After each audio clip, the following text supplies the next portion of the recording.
Last time I did a podcast with somebody, I looked at the word doozy, and it means something outstanding or unique of its kind. And this is another doozy. I've definitely experienced ageism, Yeah. and I've had doctors literally laugh at me for being a pole vaulter. And I got second opinions. And I know you're not supposed to ask a woman's age. So you cleared your first bar at a national chain at the. At a national meet. Yeah. It's actually been really good for my mental health to have the pole vault. I don't know if anyone's ever won in the history of the sport a national championship, like jumping both ways. You might be the only one. That's pretty Well, that would cool. be kind of cool. I don't think I've ever shared this publicly, but I was in special education when I was For in you. high school, middle school, for a lot of the depression type stuff. Well, I like to say that special education levels the playing field. That's the foundation I work from in special education, that every child who is in special education, who qualifies for special education services, is getting what they need to be successful. I talked with Lynn Larsen. She is a six-time Masters pole vault champion. We talked about Masters pole vaulters, their injuries that can come up, what it's like to compete as a Masters pole vaulter, her working in the special education space for years as a teacher and then as an educator of special educators, special needs educators. She's a professor, and what that means and what that looks like. Check it out. Let me know if you learned something, and I'm excited to have you meet Lynn. Okay, so before I pushed record, we talked about this just a little bit, and I know you're not supposed to ask a woman's age, but in masters pole vaulting, there's like it's almost feels like an honor in certain ways, like, hey, I'm in this level now. Oh, I'm in this level. I'm in this level. So how did you how old were you when you started pole vaulting? And we'll start there. I'm sure people have asked you this a lot.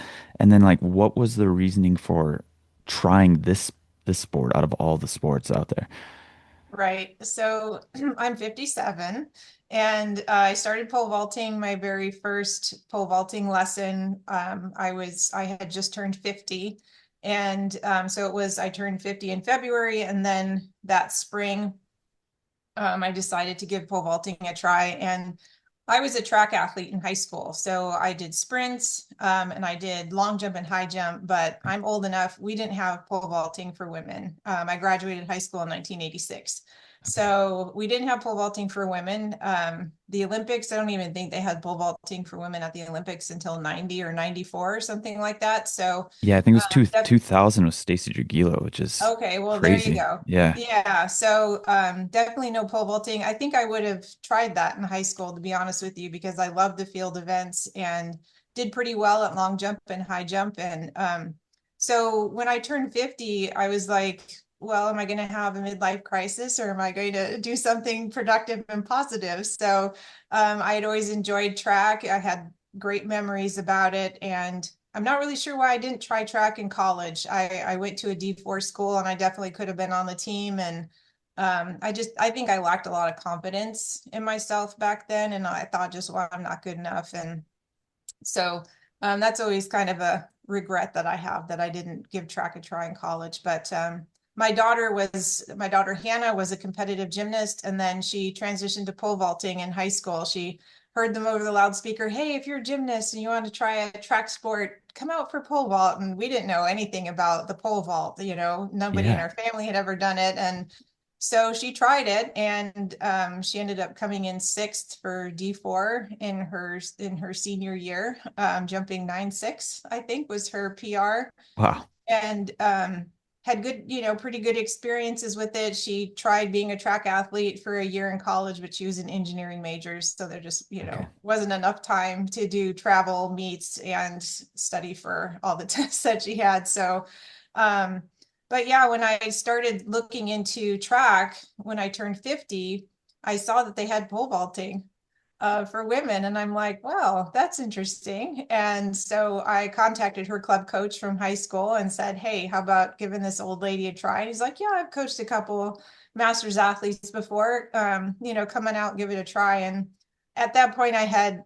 if I could go back and start over again, like I would spend about a year getting my body ready for the pole vault because as pole vaulters know, it takes every cell of your being. Yeah. And my body was, and I was fairly fit, right? Like I had done cardio classes, blah, blah, blah. I was not prepared for the pole vault. And so had some injuries and tons of pulled muscles and all kinds of things. But that's kind of how I got started in the pole vault. So how, like at 50 though, so what was it that was like I want to do track again? Or there had to be like there had to be something, right? Like what was that? I think I missed a sense of community. So Okay. I had, excuse me, I had done lots of cardio classes and things like that. My husband and I never have really, like, we've lived in California since 2000, but we've never found our people here. Yeah. We're Midwesterners, and I don't know, we just, where we live in Southern California, we just never found our people. And so Yeah. I think I was craving some social interaction, but also something that was going to hold me more accountable for staying fit and learning something new. Like, I was excited about learning something new as well. And so, and I was just really impressed with the pole vault community from Hannah's experience. Okay. She, the camaraderie, you go to meets and everybody's helping catch your step and coaches are giving other athletes feedback. And I had never really experienced that in any kind of competitive atmosphere before. And I thought that was wonderful. And if I could find some of that for myself, I thought that would be something I'd like to participate in. And for me, that's been, besides the physical aspects of being in probably the best physical shape I've been in a really long time, just the social aspect of, I work with the master's coach now, Marie Mead, Hmm. in Manhattan Beach. He's amazing. I He's the jumped with best, yeah. another, oh, I can't say enough about Coach Mead. And I jump with another master's vaulter. So it's just the three of us most days. Sometimes some kids show up or whatever, but it's just, I'm injured right now and I'm not going to practice. And I missed that. I missed the physical aspect of it, but I also missed the social aspect of it. But when you go to Yeah. meets and it's just like masters vaulters and we're all just, like at nationals this summer, um, I did better than anticipated. And I was going through polls like I wasn't expecting to. And Angela Hertzner was there, who's an incredible, just all around athlete. And I'm like, Angela, what do I do? Like, I'm not sure. Do I move up grips? Do I move back? And she was basically, coaching, helping coach me during the meet. And that just happens all the time. And I'm to a point now where I can help newer vaulters because I feel like I actually know something about the pole vault after this amount of time. And Yeah. so newer women vaulters come to me and say, hey, what should I be doing? And I can actually feel like I can give them feedback and mentoring. Yeah. Have you thought about coaching at all? Like at the maybe even a high school level or something like that? I don't think I know enough for that. Again, that's a self-confidence issue. I could Yeah. probably go and help, be like an assistant maybe, and maybe when I retire, that's something I could do. I hadn't even ever thought about that, to be honest with you. But yeah, I could probably by the time I retire, feel like I've gained enough knowledge to be able to catch people's steps and help with grips and pole selection and things like that. I can honestly assure you that you would be a great coach. Oh, well, thank Yeah, you. no. I get emails all the time with and these aren't bad coaches or anything, but they're just parents who are like, I got thrown into this event because my kid wanted to pole vault, and if there's not a Right, coach there, she doesn't get to. And I'm like, and the fact even a you have a lot of knowledge, but if you just know where to tell someone to grip on a pole, like right. they're gonna And be, how? yeah, and how, yeah, Yeah, and there were a right, couple times where I had to help Hannah at meets, and I had very little knowledge, but her coach wasn't there, yeah. and for whatever the reason, and so I remember getting a coach ribbon at one of her like regional meets or something, and I'm like, oh my goodness, this is a total misnomer here. I'm just a mom. I think it's so cool that like Hannah's experience got you. And I didn't know that. I thought you, Hmm. it's a, I don't know why I pictured it this way. It's almost like you had some kind of a Rolodex and you just like spun the wheel and it was like pole vault. It was going to be surfing or bungee jumping, but it was Right. pole vault. It Yeah. definitely wouldn't be bungee jumping, but no, it's definitely because of Hannah that I'm in pole vault. So we talk about that a lot. And I'm like, hey, a few more years and you can start joining me at Masters meet. She's 28 now. So Is I'm she like, thinking about it? Do you think she will? uh, I don't think so. She's really into rock climbing Oh and yeah. she does these adventures. She did her first adventure event where it's like rock climbing, rappelling, paddleboarding, running, axe throwing, Really? archery. Yeah, there was like 13 events across 6 hours. And Holy. yeah, I know it was insane. But it was on her bucket list. I didn't even know that was a thing. Well, it's on mine now. This sounds so it's like a almost like an adventure decathlon, like an extreme sport Yeah, decathlon yeah, an almost. extreme decathlon. I'm gonna write this down. I'm gonna look at Yeah, this. I'll send you the link Yeah. for, and the one she did was like a fundraiser for the YMCA because she's very socially conscious and is always doing those kinds of things. So it was a neat kind of marrying of her desire for adventure and, doing something for a good cause. But yeah, I'll Yeah. send you the links so you can check out what she did. It was pretty amazing. So is your family kind of like that? I mean, you had a pole vault daughter, and then now you're a pole vaulter, and she's doing these crazy things. And I don't even want to say I don't say crazy in a negative way because like I skydive and do that stuff. It's just stuff that makes you feel alive, I guess. But Yeah. were you guys always doing things like that as a No, family? not really. Like, Hannah was a competitive gymnast, so that took up a tremendous amount of time for the whole family, to be honest with you. And our son, her twin brother, did gymnastics for a little while. For him, it was very helpful with balance and, some athletic things that he needed to work on. But it definitely wasn't a passion for him like it Yeah. was for her. We spent a lot of hours at the gym when the kids were growing up. So no, we didn't do a lot of it. Like we never went camping as a family or anything like that. So that's definitely something. My sister was very athletic when she was younger. She did cross country, she did gymnastics, she did track, she did a whole bunch of things, and that's where I got my passion for track. And I also did Okay. basketball and softball and stuff when I was in junior high, and a little basketball. But Yeah. so yeah, it's not really like a family thing. And like when she emails and said, "Hey, my girlfriend and I are going camping this weekend in a tent," and I'm like, "Okay." I've never been like when I grew up, we never went camping. My husband's family never went camping, so it's interesting to see her become a very outdoorsy, hiking, biking, mountain biking, that sort of thing. It's pretty cool. I mean, yeah. There's a bunch of things I'm doing that I never thought I would do too. It's like you get this weird thirst or quench, and it's like I don't know Hmm. how to get it, so I'm gonna try this thing, and it's like, oh, that did it in a way. Yeah, exactly. So Exactly. sorry, I'm going off on tangents a little bit No, here, that's but okay. when you started this pole vault thing, you talked about it a little bit, but did you have expectations of what it was going to be like versus what it actually was? Like I know you mentioned that your body was just like, oh, this is not as easy on it as I thought it was going to be. But were there other things? Let's start with like the technical side of things, maybe. Did it look easier than it was, or was it harder than you thought it was, or was like what was It was that like? it was definitely much harder than I ever anticipated. Okay. And I've picked up the javelin in the past couple of years, and of course that's another highly technical.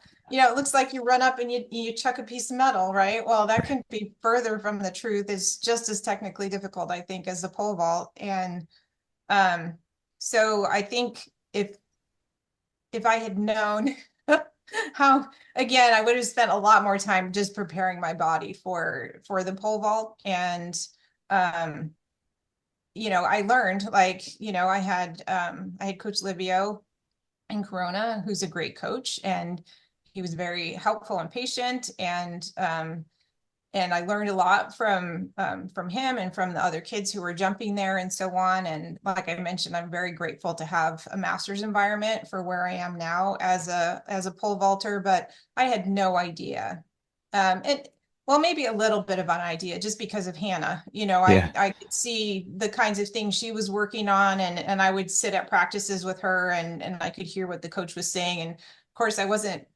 if I had known then I was going to be a pole vaulter, I probably would have paid a little closer attention to what the coach was saying and been a little better prepared. But so I knew it's technically difficult. She also learned it pretty quickly because she'd been a gymnast. And so it's similar to the vault in gymnastics, right? You're running at an inanimate object as fast as possible. So, and she's just pretty athletically gifted. She picks up on things very quickly. So yeah, it people don't realize how much technical skill you have to have. And I always tell people too, like, it's super important to be fit, but if you're not mentally fit in the pole vault, then forget the physical fitness. Because I know when I'm having off days, mental health wise, or I'm lacking confidence, then the physical aspects of the pole vault just disappear as well. And so it's actually been really good for my mental health to have the pole vault, because even though I've really struggled and like I'm recovering from another injury right now, and that's not fun. Um, and obviously we go through peaks and valleys with the pole vault where things are going great, great, great, great, and then oh, not so great. But when I go to practice, that's all I can focus on. If I'm worrying about my family or my job or the world or whatever, then I'm not going to do well at practice, because I have to have 100% of my brain cells focused on my mental cues and just focusing on the pole vault. Otherwise, it's not going to go well. So I think there's not enough emphasis on the mental aspect of the pole vault. We all, and it's obviously important to have the physical speed and the strength and, all the technical skills of your pole placement and grip and all that sort of thing. But if you don't have a good mental mindset about it, all of that's not going to make any difference. So what kind of things do you do to have that mental mindset? Like, I'm sure you're just like every pole vaulter. I've been there too, where you go to practice, and if you're not there, right, like then the vault gets it just doesn't Right. work. I don't. Mhm. That's probably the nicest way to say it. It just doesn't Yeah. work that day, Right. and then that makes it even more frustrating because you're already not there. So, are Mhm. there things that you do, um, like little mental techniques or anything that help you focus on that day? And what are those? Absolutely. So, where I jump now, I only have an opportunity to jump once a week. So I want to make sure that my jump day is a good day, because otherwise that's the only chance I have for that week to jump. And so, and where I jump with Murray is about an hour, 20 minutes from my house. And so I get in the car, grab some breakfast, put an audiobook on or music or whatever. And then my whole drive there, I'm thinking about my cues. To me, cues are extremely important. And I learned that lesson over time. I have cues in my head, I have visual cues, and I can talk about what those are. And I've learned different cues over time. Can And so you I just start kind of rehearsing that on my drives, so that when I get to pole vault, I'm like, I'm 100% pole vault right now, Yeah. and just stay focused on that during practice. I don't want to stop you, but Yeah, can you explain like what a queue is to people who might not know? I've gotten this question a bunch, and I was going to make some sure. posts on it, but yeah. So cues are reminders that help you keep track of the different aspects of the pole vault. So for me, I count my steps. I know not everybody counts their steps, but I count my steps, because it really helps me figure out where I am in my run. And so I count ands, not just my lefts, but I do the ands as well. So and I just had, before my injury, I had just moved to six steps, six lefts. um, but so yeah, I do the and. So I do 6 and 5 and 4 and 3 and 2, and I'm doing that. And then there's a cue for me when I get to two, because I'm a pole pusher. I've had too many shoulder issues to where I can carry the pole anymore. So I push the pole. And so when I get to two, my arm goes up, and that's my cue. That's my planting cue. And so that goes up. And then after that, I have visual cues. So it's not just verbal in my head cues. And I know there's some people who really yell their steps out. I try not to do that, because I find that kind of distracting. Yeah. So I do that in my head, and then arm up. And then somebody at a meet told me once that he had a visual cue for his bottom arm, because I figured out at some point that I used to close my eyes after takeoff, and we saw it on video finally. And I'm like, no wonder I can't see what I'm doing. I actually close my eyes after I plant the pole. So that actually took a while to unlearn, because it had been like 5 years of jumping with my eyes closed after takeoff. So it took quite a while to unlearn that habit. It's like, oh, I can actually watch my feet. What a concept. Um, So yeah, after I take off, I actually sometimes wear a hot pink lifting glove on my left hand so that I have the visual cue of looking for that bottom arm because my bottom arm has always been super collapsed. And I know Mm. you talk about, the bottom arm not being as important as the top Oh, arm, and I yeah. agree, It is but important mine though. Yeah. mine was terrible. It Yeah. was like, like this. So that really helped a lot with keeping that bottom arm a bit more out in front because I would look for that hot pink color. And then I've just started, Murray and I were working on a new cue, and it's really helping to look for my feet, Okay. which seems like super basic, right? Like every vaulter should be looking for their feet, but I never was. And it's really helped me stay closer to the pole. Yeah. Um, so yeah, and different cues work for different people. So maybe somebody doesn't need a visual cue for their bottom arm or whatever. Some people like to look for their mid. Yeah. I don't focus on my mid. So it's just what works for you. Yeah. I was just gonna say that because if you nailed it. Cues work different for different people. If you tell some people to look at their feet, they can't get inverted at all. And so Right. for you, it works that way. And this is Mhm. where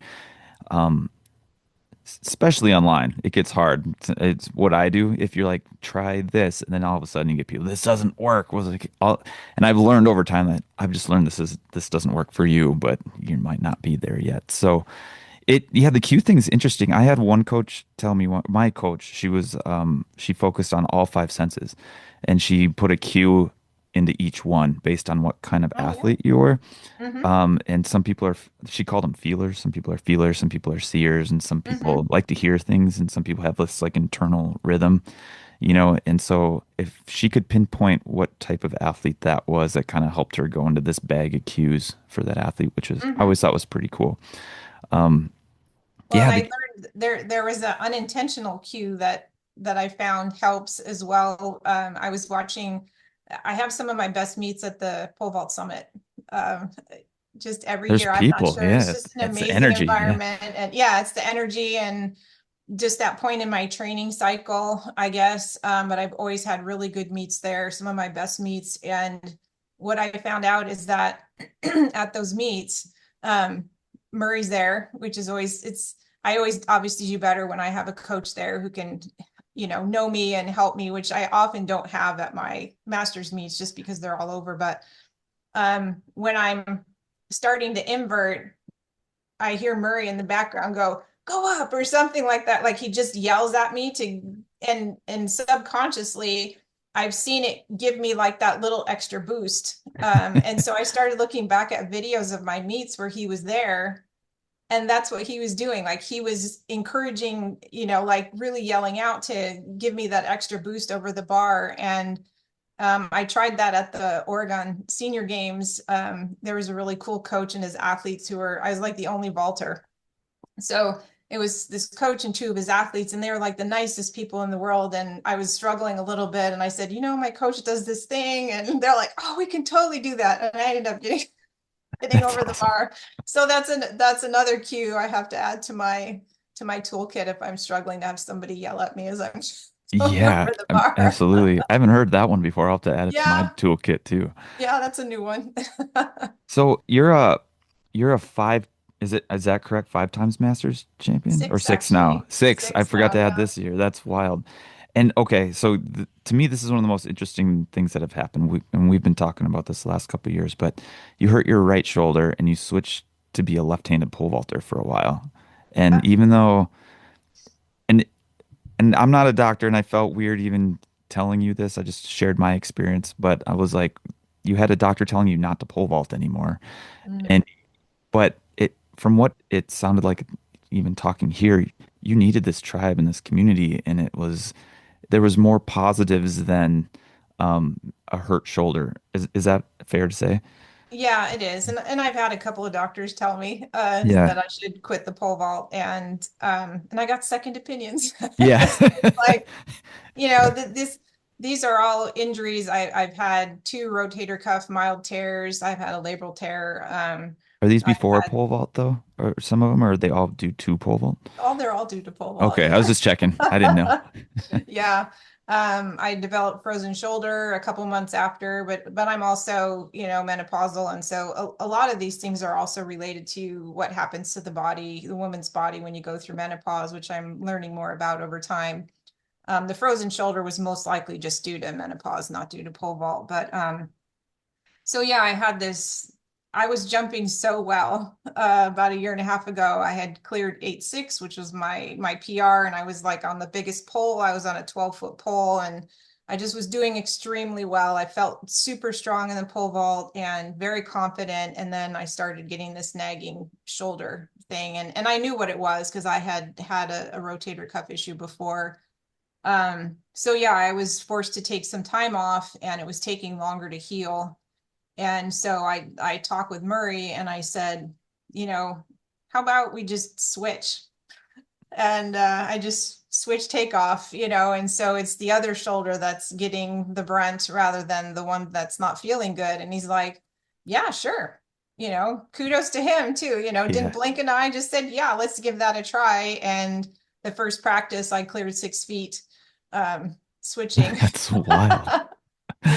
That's so So cool. so I did that for about 6 months, and then the shoulder felt fine, and so I switched back. But Did you the opportunity is always there. If I have issues again, I'm a switch hitter, I guess, so I can Yeah, go that's back and that's forth. so insane. Did you compete at a Masters Championship left-handed then at I all? did, yeah, I And won a national championship. so you've won, I don't know if anyone's ever won in the history of the sport a national championship with both With like both. jumping both ways. That's you might be the only one. That's pretty Well, that would cool. be kind of cool. Yeah. Yeah, like I mean, Mondo can't do that.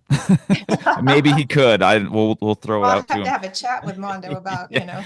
Yeah. That's pretty Yeah, wild. indoor nationals this past year, I won jumping the So opposite arm. how high did you jump lefty and then how high have you jumped? You said 8.6 righty, right? I Correct? think I'd have to go back and look through my journal because I journal. I learned that from you. So we can talk about journaling because that's been Yeah. very important to me.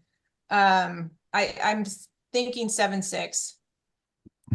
That's And I probably that's could have gone higher, but I also felt like I wanted to get back to where I was before, and I wasn't sure that I could keep progressing left-handed. So we've switched back, and then I've had some, I've got this ankle issue right now, which is a little frustrating, but we'll get back to it. My goal before I got injured this latest time, my goal was to get back to 8.6 at Reno. Now I don't know if that's going to be reasonable or not. I had been jumping, my highest was 7.9 returning to righty.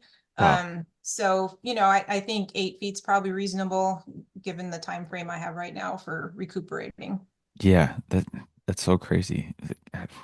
The switching is just insane to me. And like when I was writing these questions, like I had this I don't know if you've ever read it, but I had an original Team Hoot philosophy that was kind of incorporated just being yourself and doing the scary things, even Hmm. because part of you wants to do it, but something's stopping you. So, but trust that first feeling. And there was like Hmm.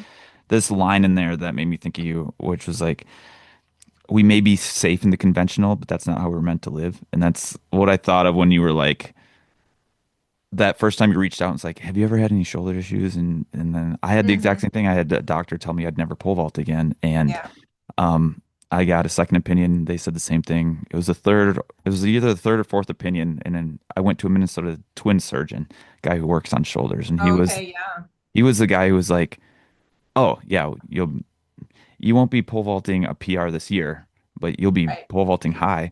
Uh, you'll be pole vaulting in 6 months, but next year you'll probably be jumping really high. And I was like, are you serious? And he had that like Major League Baseball kind of like, I'm Right. gonna trust this guy. Well, yeah, I He's mean, got they deal with shoulders. rotator cuff issues and pretty serious shoulder stuff all the time with pitchers and so on. So, Yeah, it just wasn't your, I don't want to call him a family surgeon. The family surgeon who works on like ladies who fell down the stairs or something like that. Like, yeah. we'll fix her shoulder, right? I'm Yeah. like, I feel like I'm in a bit of a different category than that lady when it comes to this stuff. But Well, and yes, that's been hard too because, I go to doctors and I've definitely experienced ageism, yeah, and I've had doctors literally laugh at me for being a pole vaulter at my age. That's so And it's crazy. like there's women out there jumping 10 feet. Like the world record for my age is 10 feet. That's Yeah. crazy. And so there's women out there doing that. There's not a lot of us, but there are women out there doing that. And to look at me and say, oh, you're old, you have this injury, you can no longer, do the sport that you love rather than, and the same thing with physical therapy, that I've had to seek out sports physical therapy Yeah. because regular physical therapists, they look at somebody my age and they're like, can you lift the groceries out of your car? Okay, fine. We're going to exit you from physical therapy. It's like, no, that I'm not looking for everyday life skills here. I want to get back to myself as an athlete. Yeah. And so this last round of physical therapy, I finally found a physical therapist who works with athletes. I just happened to find him at a regular old physical therapy place. And I said, Austin, I want to get back to being an athlete. And he's like, okay, let's do that. But Awesome. that was the first time in all the years I've been getting physical therapy that I actually found somebody who respected me at my age as an athlete, which is ridiculous. I didn't even know that like I knew it existed, but it just it sounds so insane to me.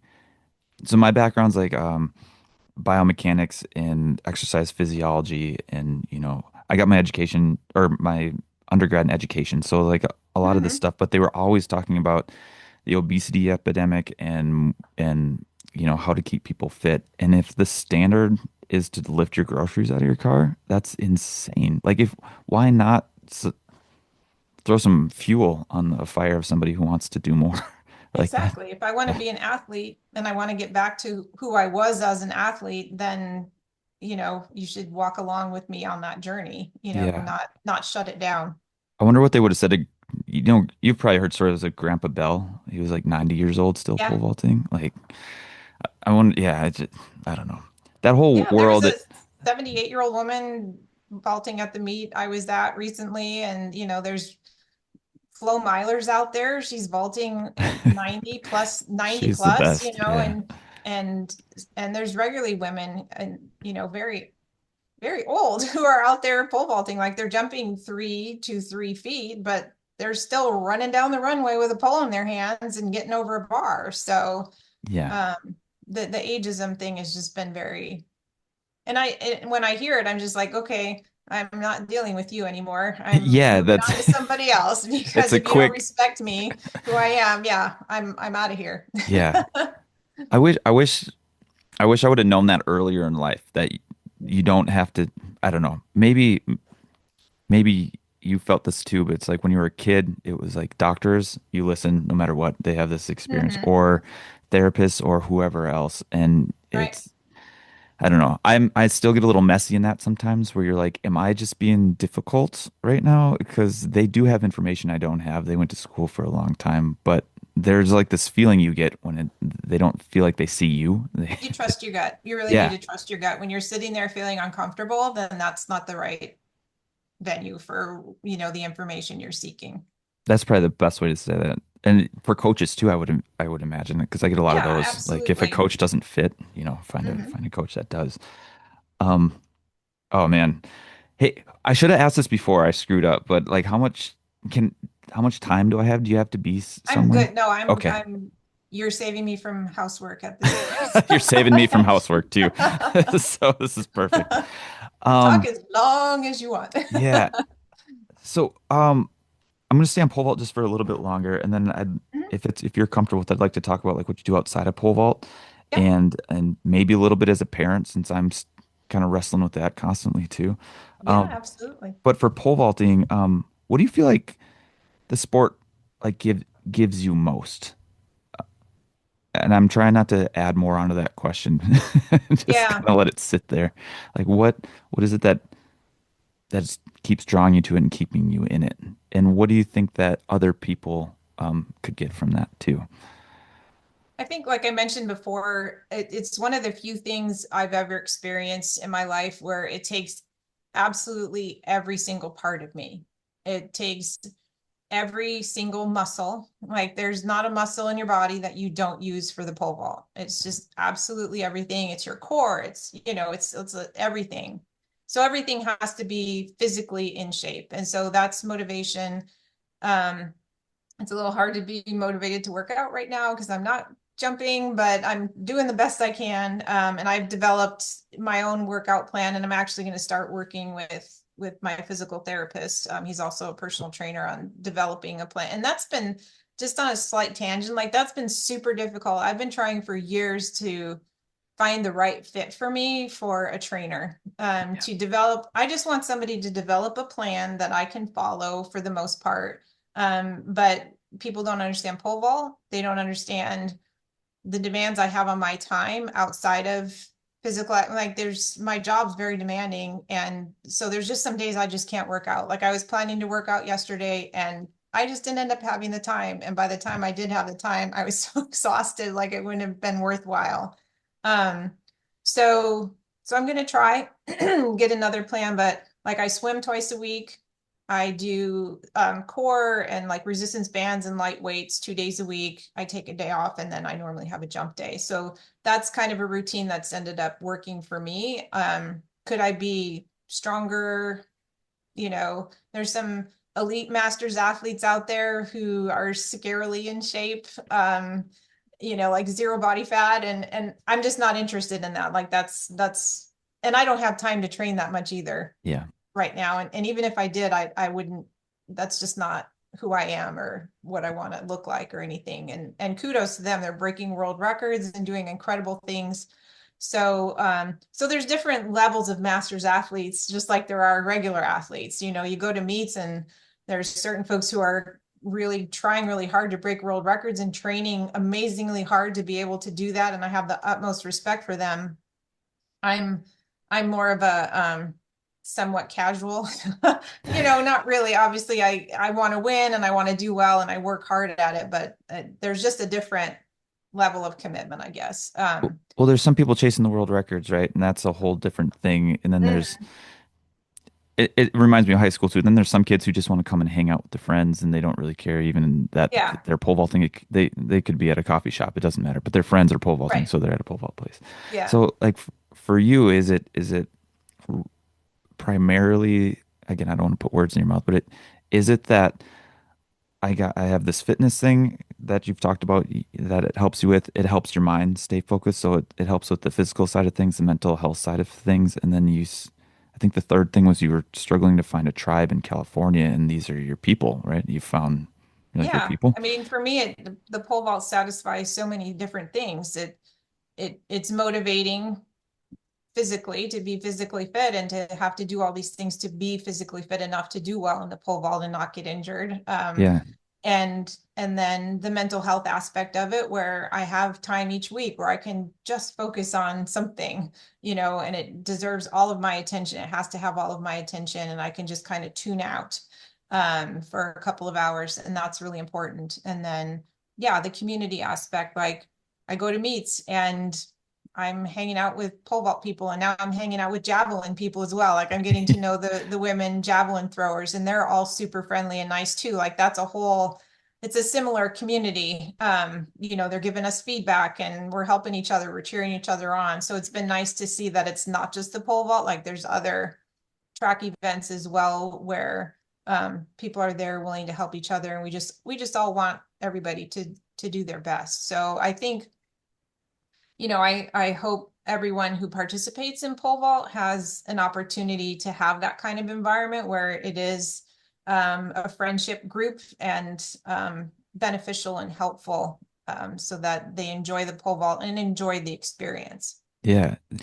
So before we chatted too, you were talking about how you wanted just more people to know about that this is even out there, right? Mhm, So as somebody who might be listening to this, I mean, my audience is pole vaulters, right? mhm. So it might not get outside of our little bubble that we're already in, but it might. What would you tell them to do if they wanted to just try this crazy sport or have a similar experience or get out of it the same things that you're getting out of it?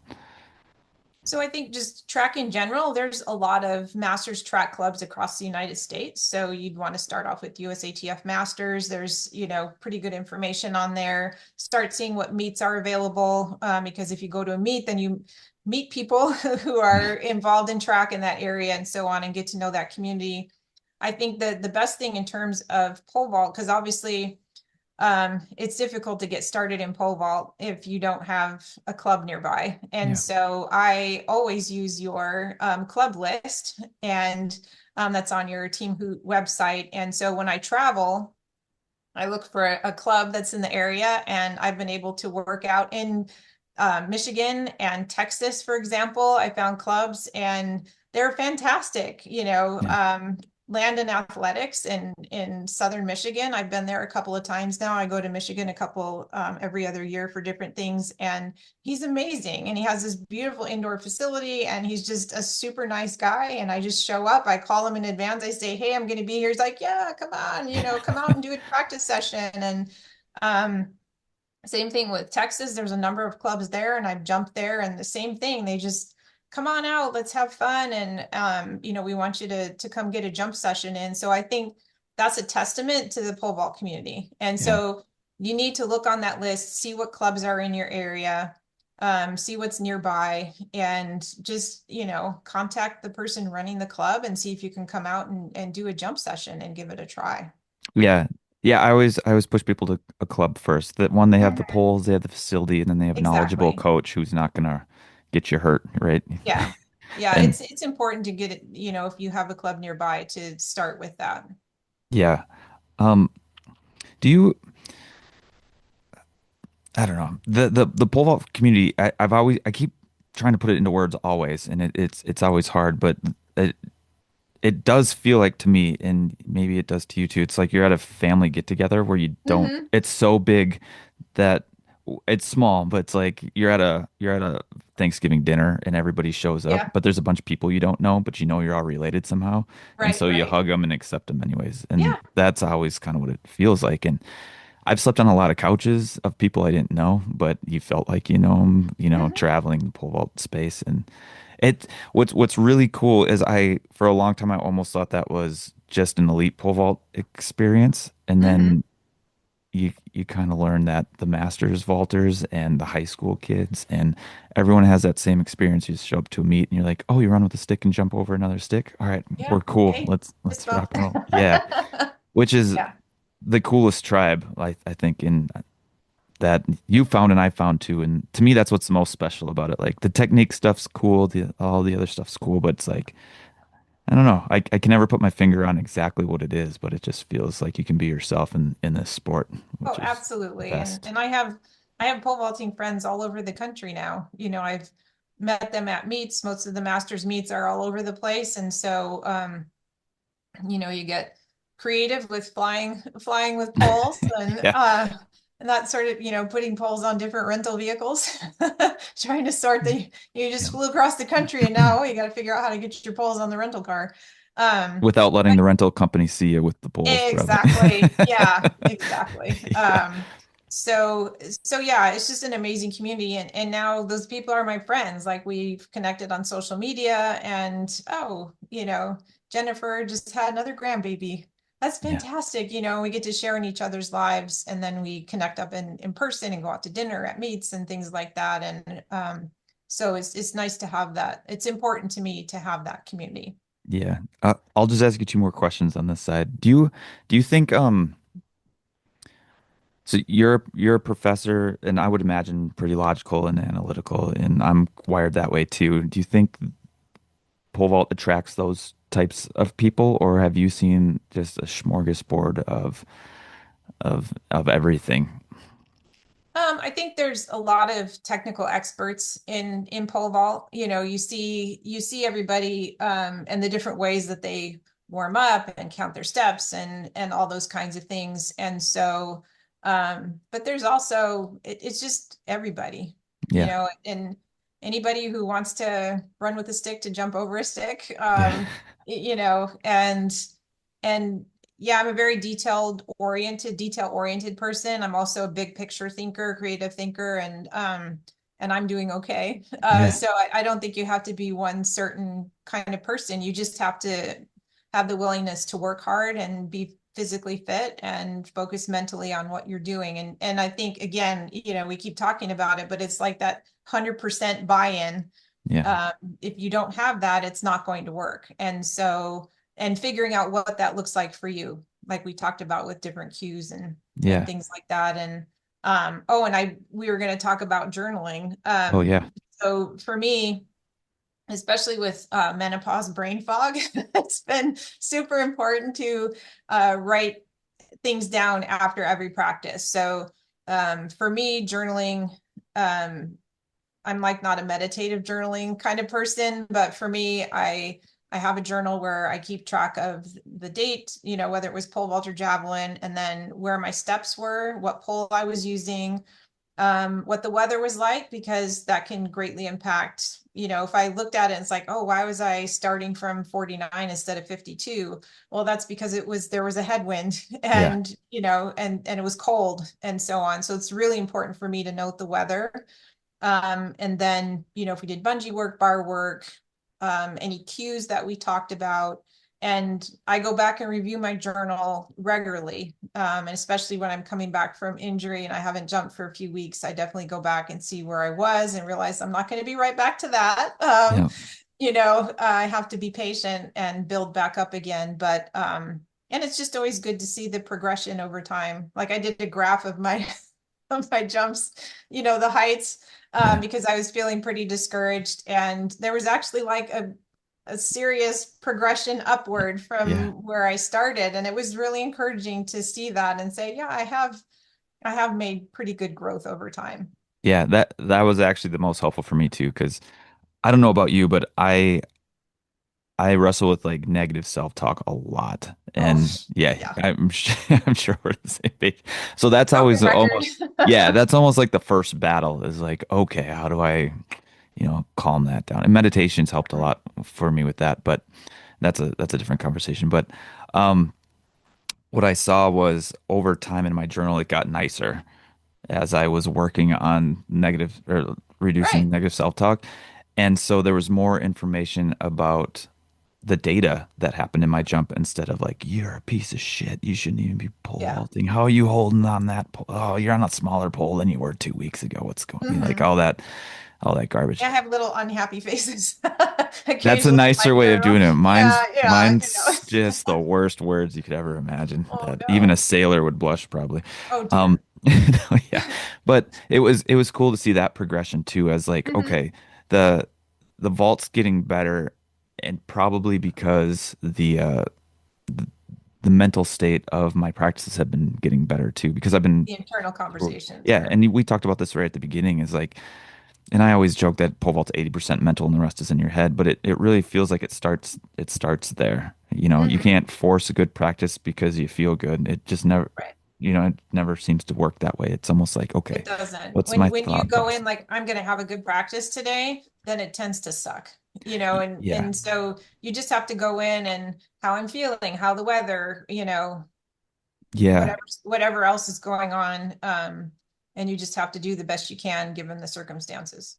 And Yeah. just enjoy having a jump day. Like I don't have jump days right now. So I've had various injuries over time where I've had to take time off. And so I really value the days that I can go and jump and I appreciate them. Yeah. Oh, that's so cool. Jason Kolwick told me that once. I don't know if you know who that is. He was an NCAA champion. You might have seen a video of him. He takes off like this with 2 feet Uh-huh. behind him, and then he swings 2 feet, and he jumped like 18.8 doing that. Wow. It's That's pretty scary. Um, cool. I used to compete against him, but when he retired, he came back to Reno one year just for fun, and he goes, I never realized it, but as I get older, every jump is a gift. Hmm.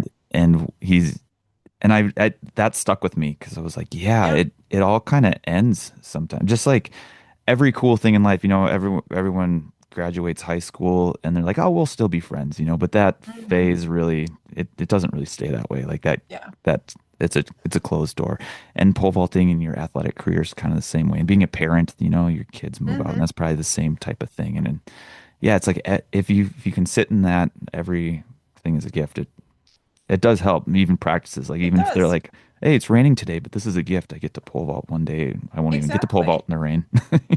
Well, and my husband's like, because I get discouraged, when I get injuries, and masters athletes have a lot of injuries like that. Yeah. It's just we're doing things that most people aren't doing at Yeah. our age, and so you go to meets and you're like, yeah, I got this wrapped up. I pulled this muscle. I'm not jumping right now because I strained my hamstring or whatever. Yeah. So it's just something I have to come to grips with is that there's just going to be injuries that happen. Like this ankle thing, I landed short in the pit and I landed wrong on my foot. Like I've been really trying hard to land on my butt more and because I tend to land on my feet. And here I was Yeah. trying to land on my butt and I couldn't because I landed short in the Yeah.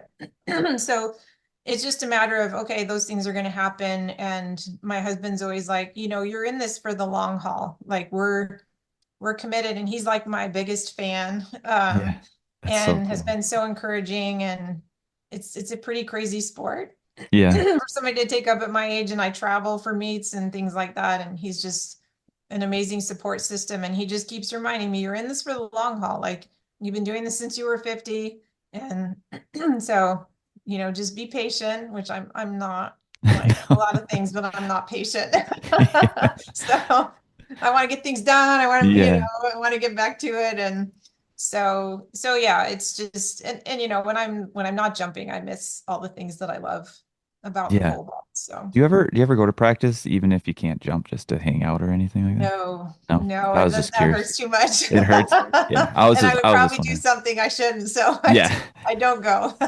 It's probably wise. I was just Yeah, wondering I know because myself way too well. yeah.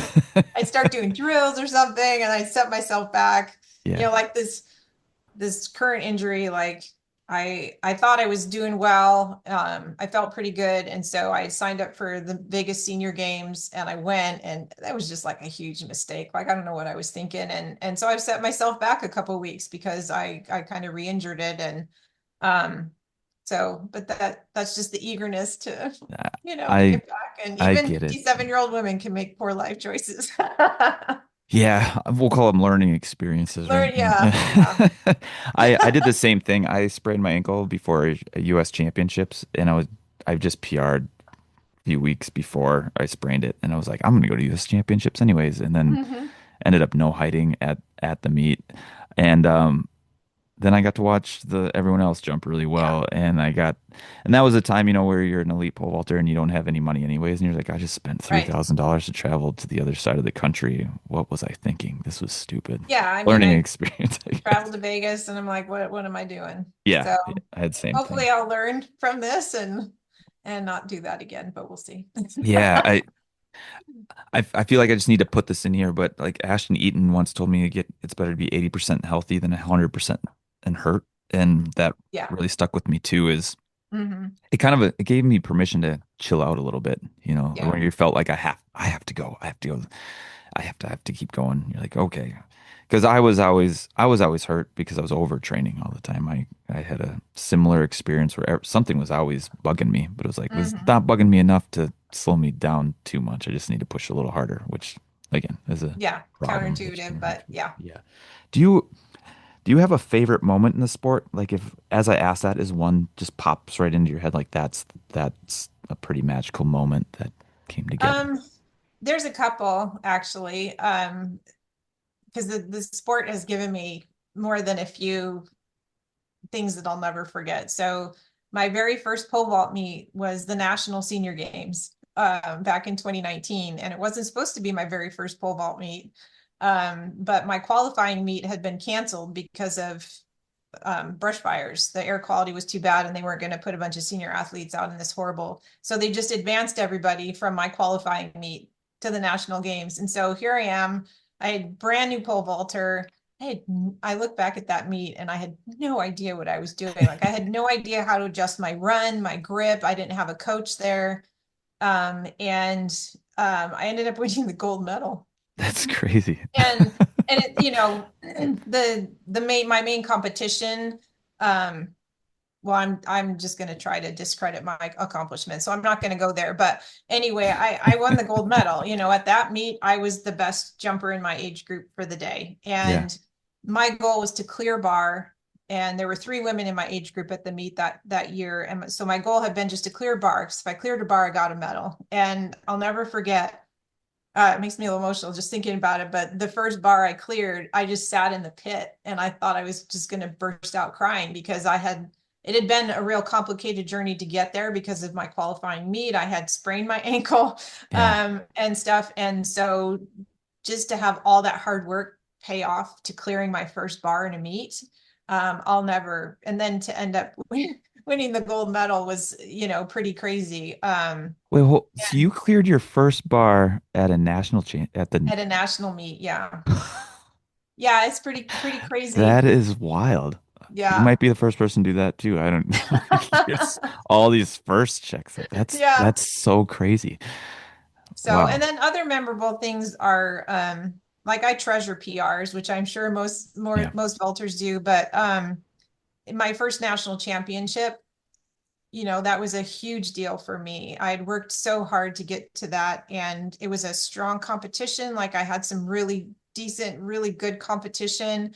There's one woman in my age group who we just kind of keep, challenging each other, and I came out on top that day, and getting that gold medal was very emotional for me because I had worked so hard to achieve that, and it was my first national championship.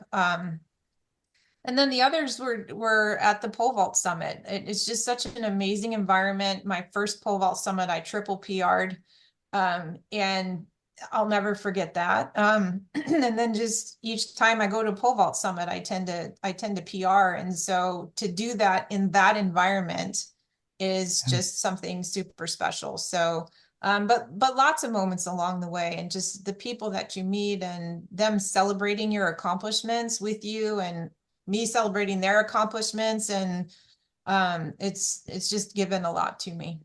Feels like a lot of this comes back to the tribe piece too, right? Like Hmm.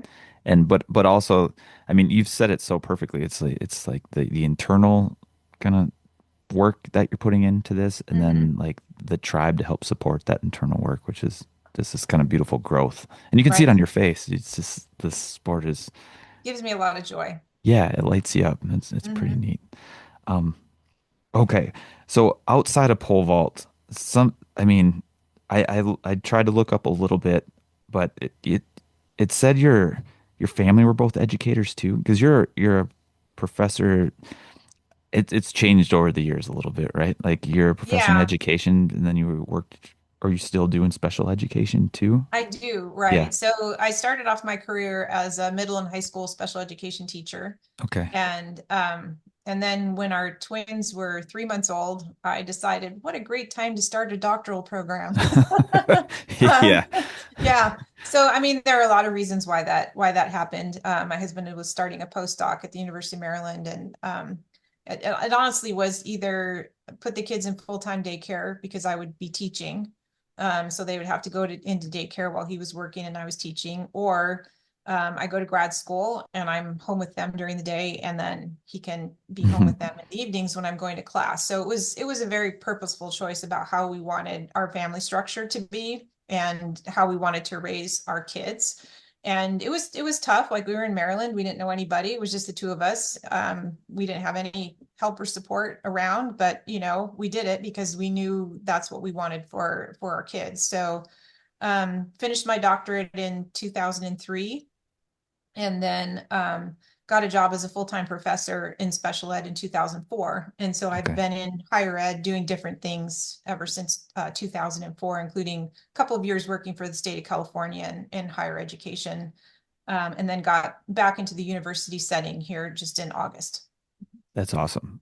How that had to be hard, right? Like the kids part, because I'm wrestling with that now. I have a 2-year-old and Hmm. one that just turned 5 months, and I run Team Hoot. I tried keep trying really hard to start this mental health one whole life organization Hmm. thing, while doing freelance videography. And Carrie's working full time at a jail, and well, together we kind of made this decision. Well, I'm home, so I'll spend time with the kids because that was a purposeful decision too. Hmm. But man, that is so hard. Like it had to be hard for you too, right? Like, It was hard. It was very stressful. Like I said, we didn't have a support system. in Yeah. Maryland or in California. You know, we moved out here when they were 3. And so we didn't know anybody here. My husband got a job at a university here, and so that's how we moved across the country. Yeah. I had just finished my coursework for my doctorate when we moved, and so I had to figure out how to do my doctoral study out here, knowing basically no one in the field of education, and found some great mentors along the way that, you know, helped me with that. But I think when you make decisions for what's best for your family, that, you know, there are definitely sacrifices that we made as parents, because our world was focused on what their needs were. Yeah. And so it didn't afford a lot of time to do other things that maybe young couples our age would have had, you know, time Yeah. to do. But for us at the time, it was what our kids needed. It was how we chose to raise them. And, you know, some people don't have the opportunity for those choices, right? Right. Like both people have to work full time. And so the kids have to go into daycare, and that's just the way it is. And I don't look down on anybody for No. that. Yeah. You have to make the best decisions for the situation you find yourself in. We were very fortunate to be able to make the choice where I could stay home with them during the day. Yeah. And then when I did have to go out into schools to work on the research project that was funding my graduate assistantship, Yeah. you know, we had grad students who I could schedule.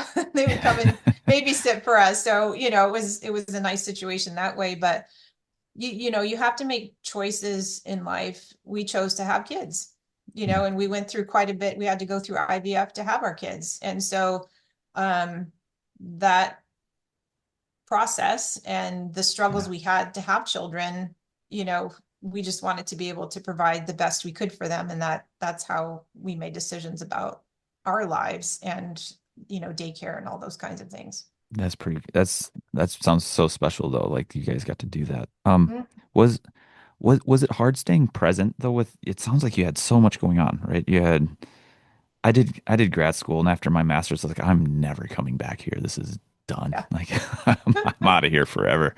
But and it was one of the most stressful periods in my life. And I couldn't imagine trying to do that while having kids. Was that hard for you too? Where like to me it's hard like I look at your brain and your awareness like a flashlight, right? I can shine on one thing at a time. Hmm. But when you have a lot of things going on, it always feels like you're kind of going back and forth. And if you don't have this awareness, it's hard to just keep it on one thing. Yeah. Was that going on for you too, or not? Or am I just Sure. Yeah. struggling I think, myself over here? no, not at all. Like, you know, when they were, um, very young, you know, infants, when I started my doctoral program, it was very much about, okay, they're down for a nap.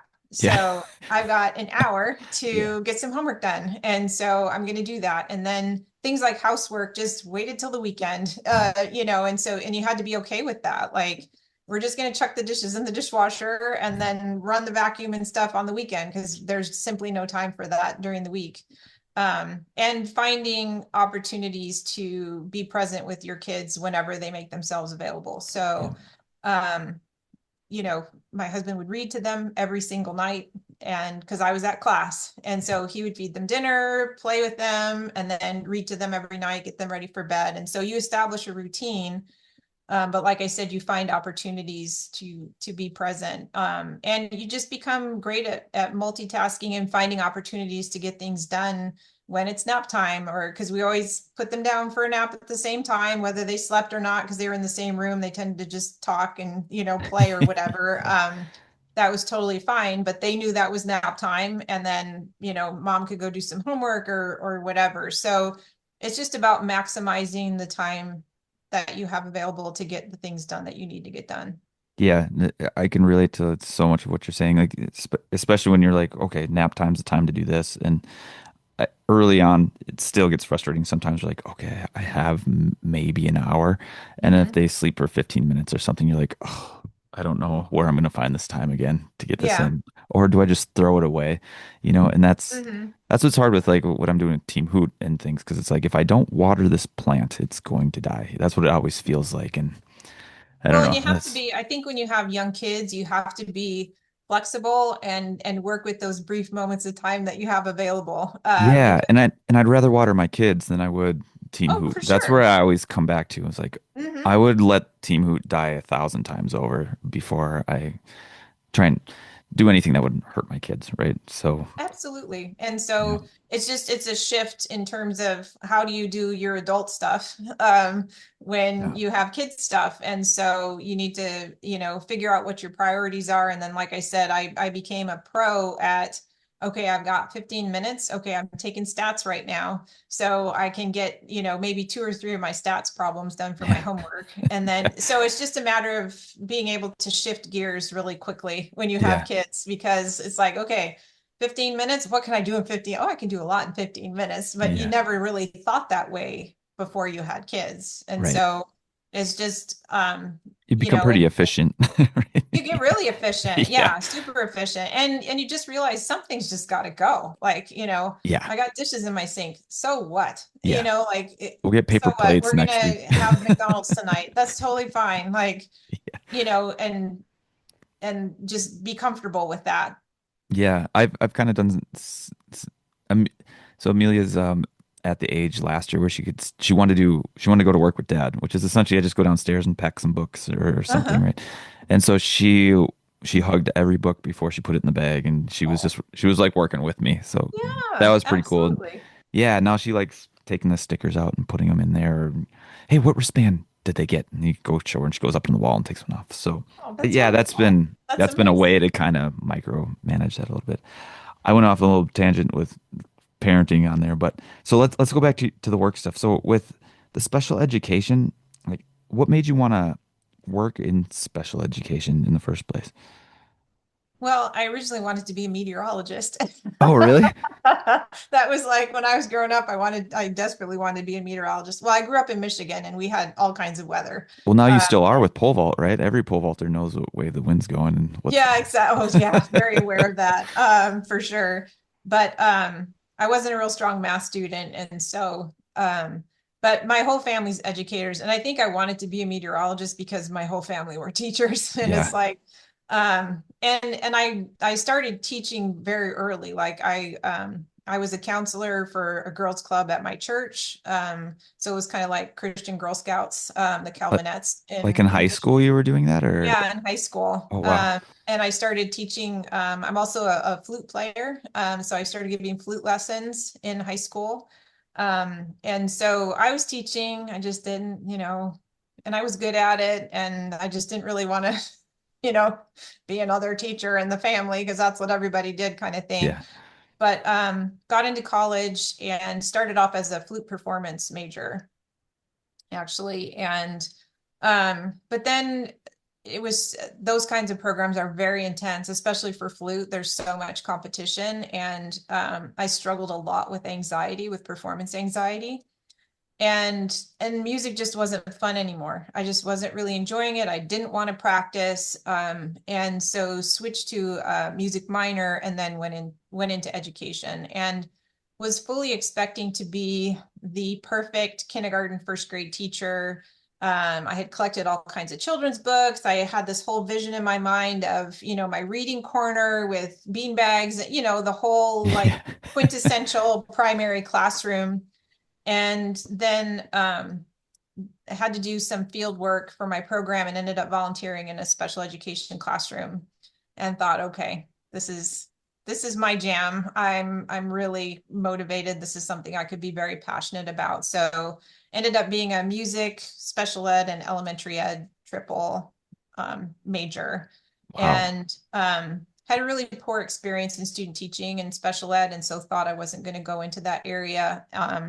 Did a long-term sub in kindergarten and was like, oh, I can't. Yeah.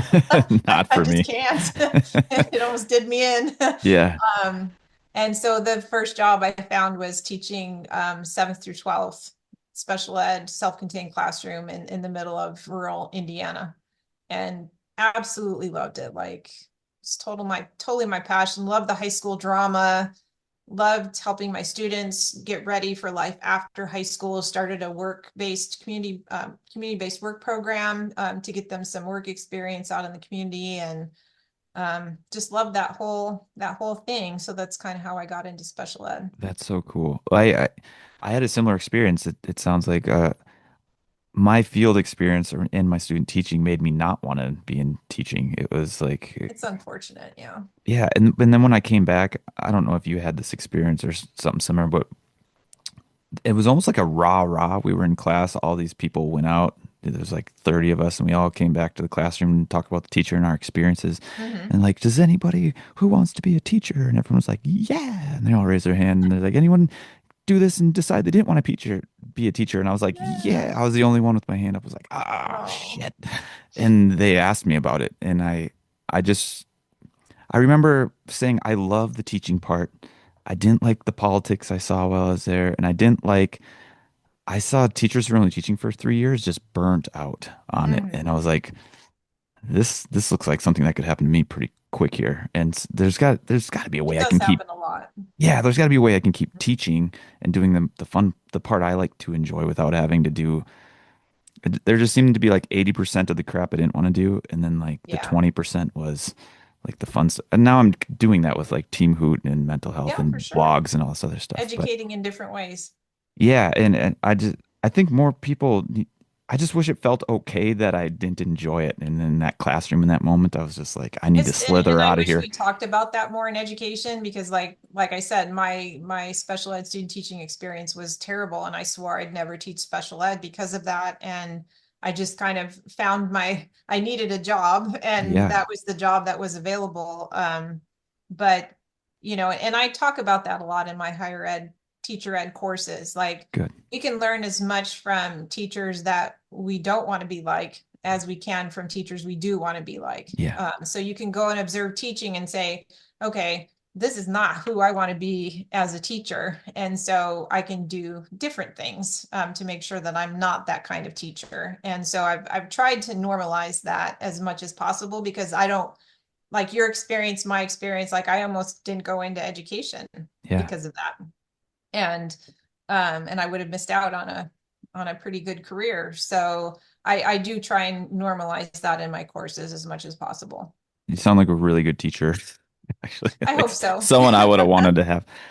What kind of if you can talk about this, what kind of special needs did the people you were working with, what kind of or the students have that you were Learning working disabilities and developmental disabilities. with? Okay.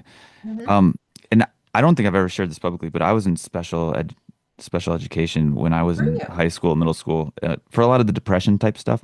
They Hmm. kind of gave me a place to get away from the Yeah. class. Like there was a time in health where they started talking about depression, and she was teaching about depression and anxiety, and I just remember sitting there going, "This is not right. This is not my Right. experience." Um, and I asked to like be removed, like, hey, and they knew it, because all the Hmm. teachers kind of, I forgot what it's called, it's like a plan or something like that. Hmm. And so I got to go just to the other class. I'm like, I have real life experience with this. I don't need it. Or if I need a little break or some time or something like that. Yeah, And absolutely. I think of those. There's there's one in particular. Uh, one of my special education teachers who I actually reached out to her 2 years ago and I like thanked her for everything she did because Oh, she was one of the in a oh man, I don't want to just talk about myself here, but no, there that's was okay. when in middle school it was really rough. I don't know if you know a lot of my story, but I was in a mental health hospital in middle school. I was 13, seventh grade, and just really bad. Kind of came back to school, and then I was like half at this mental health hospital, like outpatient kind of place where they would Hmm. teach you all these skills, and you did some of your classwork there. But they almost approached it like your school classwork isn't as important as this other stuff, so let's focus on all this Right. other stuff. And then I came back to school, and at that time in middle school, the teachers, I had a lot of like I feel like I look at the world very differently. And at that time I was like questioning kind of dark things, not Hmm. not in a like a bad way. I've realized now it was more like, yeah, what does happen when you die? Like what Hmm. what like is religion important? Like why do we do that? Like is school Hmm. even important? Like if someone get Existential. You were having some yeah, pretty deep thoughts back then. Yeah. yeah, and even younger I had those and I still do, right? And Hmm. but if you brought those up to adults or teachers at the time, they kind of just pushed you away. And like, Hmm. why are we learning about Anne Frank? Like, I don't care about Anne. Like, what's it? And no one could Yeah. answer it. There was just like, you have to do this, And that made me kind of Hmm. reject that teacher immediately. But And I'm only telling you this to set this up, but this teacher would have the conversations with me, the special education teacher. She's like, "Yeah, I don't know why."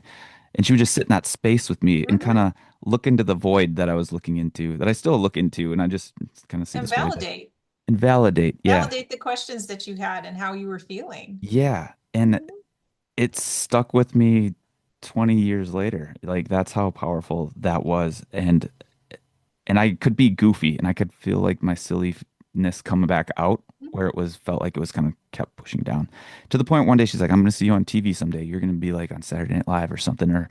And then I kind of happened with YouTubes and vlogs and stuff like that. Right. But um, I just want to, I feel like it's important to say this as I think some people look at me and I don't know how I'm viewed online because I can't view myself from someone else's perspective, but I think Right. they just see someone who has it kind of figured out in a way, and special education is different, and these are very bad kids or something like that. And I was like, I was in there and it was super helpful for me, and it kind of navigated my life in a better way, you Well, know? I like to say that special education levels the playing field Yeah, for kids, right? It's there to provide the supports so that every child can have the same access to the curriculum, to activities, to mental health, to all those kinds of things. So it's not meant to give a leg up. It's not, you know, it really is meant to level the playing field.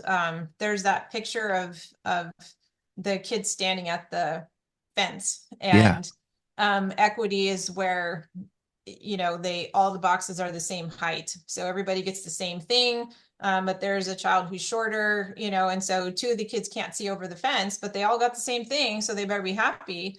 Well, fairness is where everybody gets what they need, yeah, right? And so in order to see over the fence, one of the boxes is taller than the other, and the other one's middle height. And I watched this video by Dr. Lavoie, who's a famous person in the field of special education. And that was the first time I had heard that fairness is everyone gets what they need.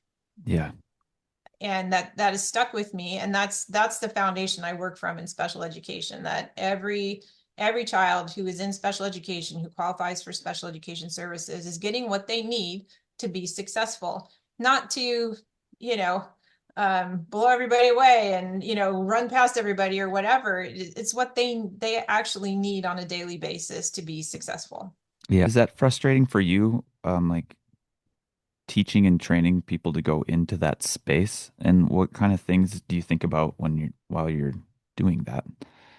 So I think one of the things that I've been able to do is I've been involved with the Odyssey of the Mind organization for over 20 years, and that's a creativity competition for kids. And I've developed a program within that called Odyssey Inclusive, which is specifically for kids with more significant disabilities. And that's all about creative thinking, divergent thinking. Our kids, my husband and I were our kids' coaches for 10 years in the program, and then I was the state director for a while. So I think providing those kinds of opportunities is important. Our kids also did things like History Day and Science Fair.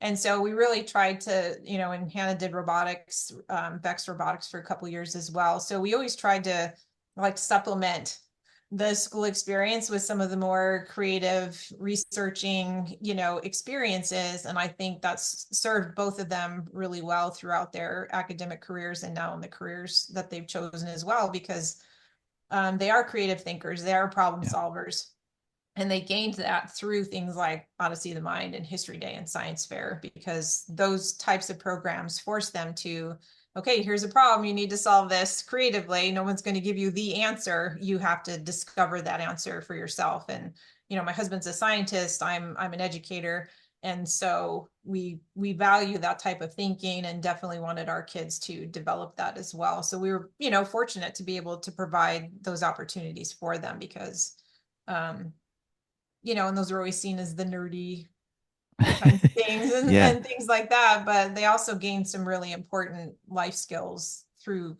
doing those kinds of Yeah. things. It feels like that's changing.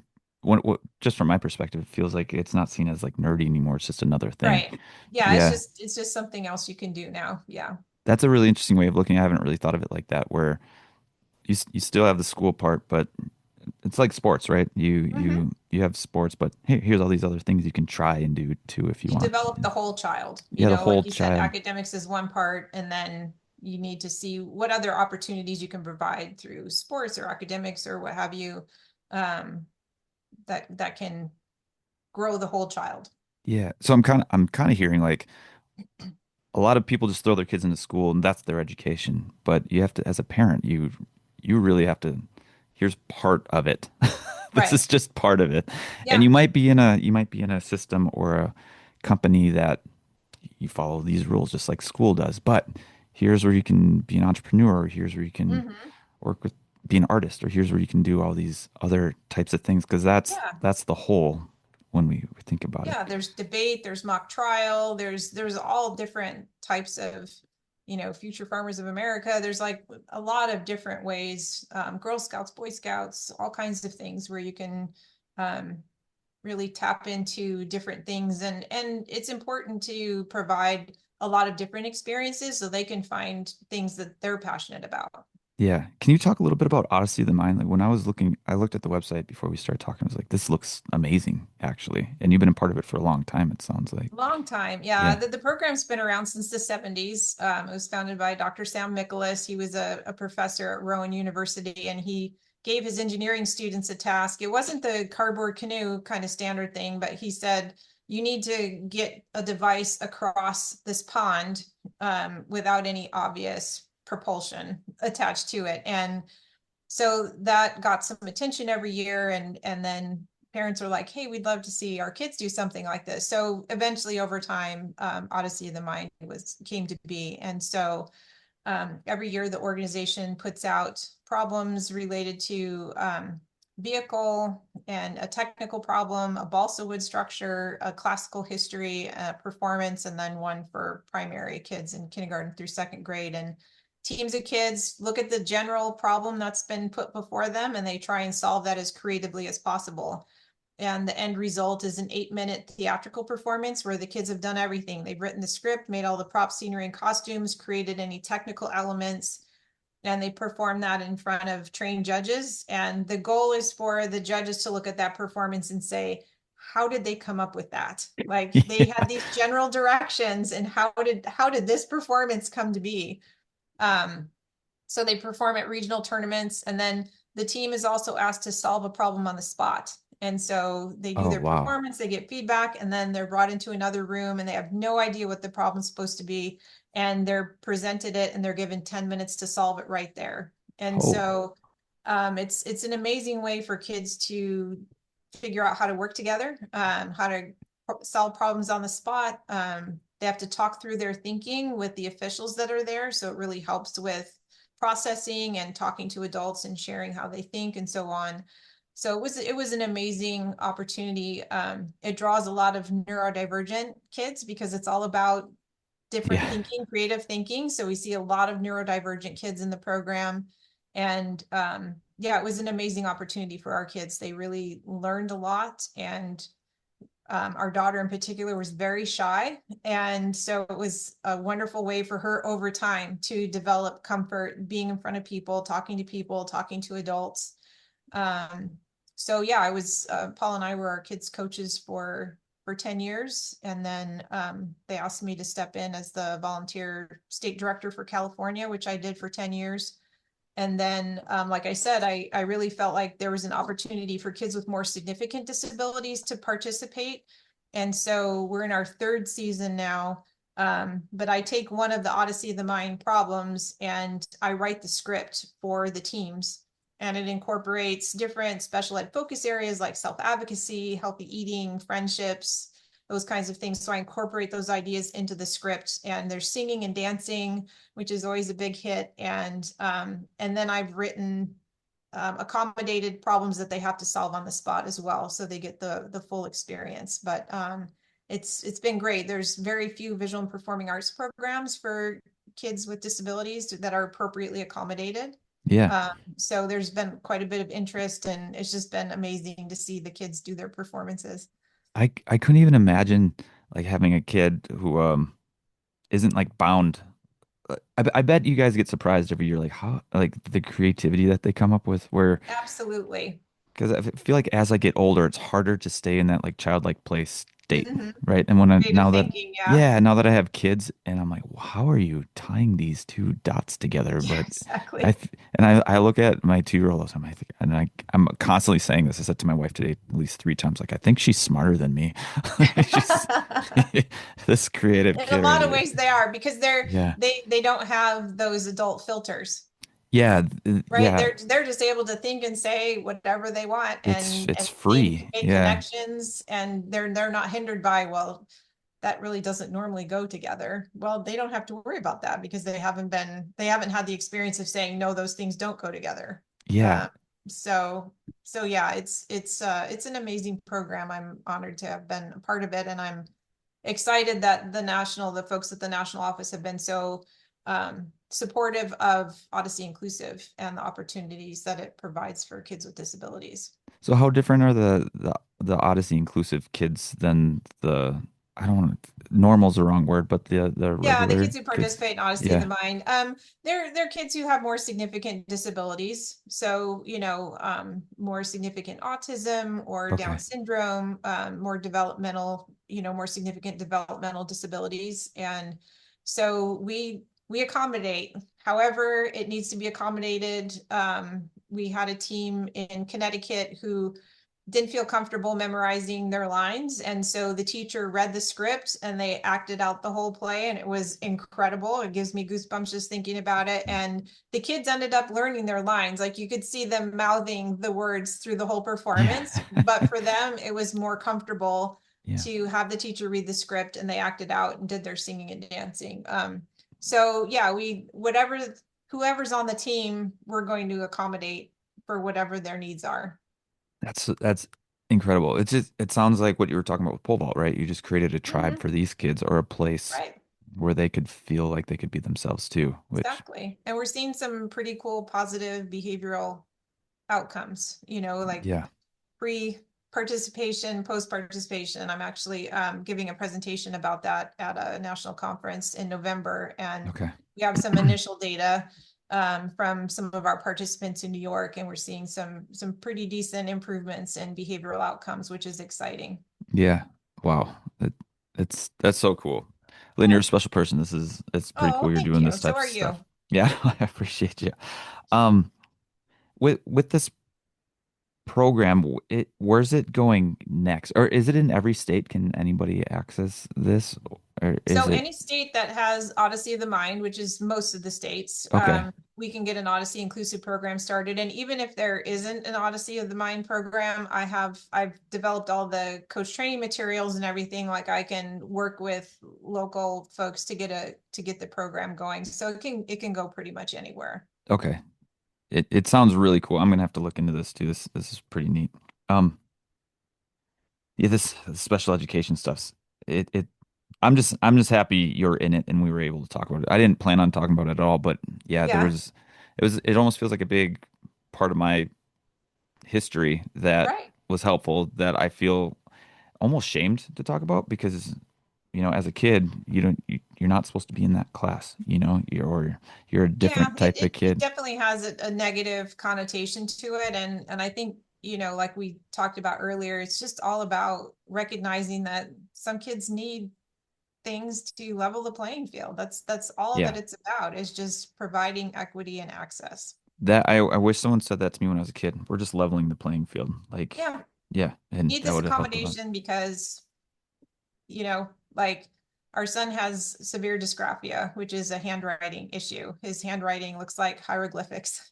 And so he needed accommodations, and he needed to be able to type out all of his work. And so he's also highly gifted and verbally gifted off the charts. But he needed something to help him with handwriting. And Yeah. so it leveled the playing field for him. You ask him to write a paragraph, like when he was in elementary school, you get maybe 2 or 3 sentences, extremely basic vocabulary, like, nowhere near what he was capable of. If he scribed a paragraph to me or typed it, it was like a novella. It Yeah. was just, the vocabulary was just like, where did this come from? Like paragraphs and paragraphs of text. I remember the first time I scribed an assessment for him, we sat there for like 45 minutes and he was just like, and then blah, blah, blah, blah, blah, and I could barely keep up. Yeah. So that's leveling the playing field for him. It's nothing to be ashamed of or anything. It's just what he needed to be successful. Yeah. Have you ever, it reminds you that, have you ever seen that TED Talk? I think it was Sir, I can't think of his last name, but he was talking about a kid who was told they were um, uh, disabled. This was a long time ago, so they're using the R word. I'm not going to say it on here, but Yeah, yeah. um, not good. Shouldn't even be in school. Hmm. Just a bad kid. And then they found out she was musically gifted, so she ended up just off the chart. Long story short, she was the creator of Juilliard, and she created Juilliard. Oh, And um, hmm. I think about that type of stuff all the time, where we have these kids or people who are just pushed down a certain way. And it's like that Einstein quote, like "Never judge a fish by its ability to climb a tree," kind of a thing. Right. And Exactly. I feel like that Exactly. happens a lot. And if we can Hmm. just point them to where their gifts are, their passions, or the things that make them feel alive, or get them into that tribe where they can do that, that's Hmm. where the magic seems to happen. And it's crazy because it keeps feeling like that's what you've been doing this whole time in your life. Like you trying to do that with, or not trying, you found it with pole vaulting, you found it with the special needs, special education part where you're not just Hmm. doing it for yourself maybe, but it sounds like you're doing it for No, so many I'm other kids doing it too. for the kids. Yeah. It's all about providing access Yeah. for the kids so that they can live their best lives, Well, you're to doing the it. best of their ability. Yeah. Sorry, I didn't mean to interrupt, but you're doing it for your kids too, right? It sounds Hmm. like that's what you're always doing for them. Can you, do you have time for just a couple more questions and I'll let you get Yeah, out of here? Okay. Stop you from your housework like my we were talking housework. about. Yeah. Um, so you have two kids? Yeah, we have twins, Hannah and Casey, and they are 28. Can you just like, can you just tell me about them a little bit? I'm just kind of curious Yeah, about it. yeah, I'd love to. Yeah. They're very different, even though they're in the womb at the same time. You'd never know they were twins.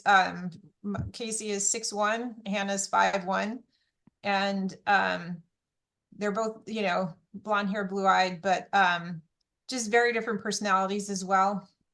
Just Hannah's very well, she started as an engineering major and is now in geoinformational systems. So she does digital mapping and analysis and things like that. And she's very analytical. When she was 18 months, we took her trick-or-treating for the first time and we came home and without any prompting from us, she sorted all of her Halloween candy.